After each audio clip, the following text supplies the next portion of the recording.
اللہ الرحمن الرحیم۔ خوبصورت واقعہ۔ بنی نجار کے ایک باغ میں دیوانہ اونٹ گھس آیا۔ جو شخص بھی اس باغ میں آتا وہ اونٹ اسے کاٹنے کو دوڑتا۔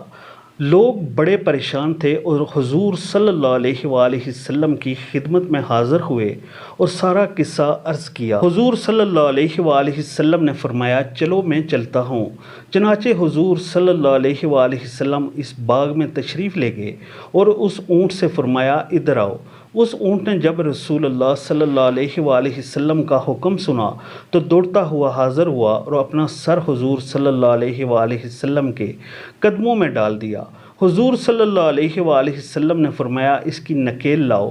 حضور صلی اللہ علیہ وآلہ وسلم نے اسے نکیل ڈال کر اس کے مالک کے حوالے کر دیا اور اونٹ آرام سے چلا گیا۔ حضور صلی اللہ علیہ وآلہ وسلم نے پھر صحابہ کرام رضی اللہ تعالیٰ عنہم سے فرمایا کافروں کے سوا مجھے زمین اور آسمان والے سب جانتے ہیں کہ میں اللہ کا رسول ہوں۔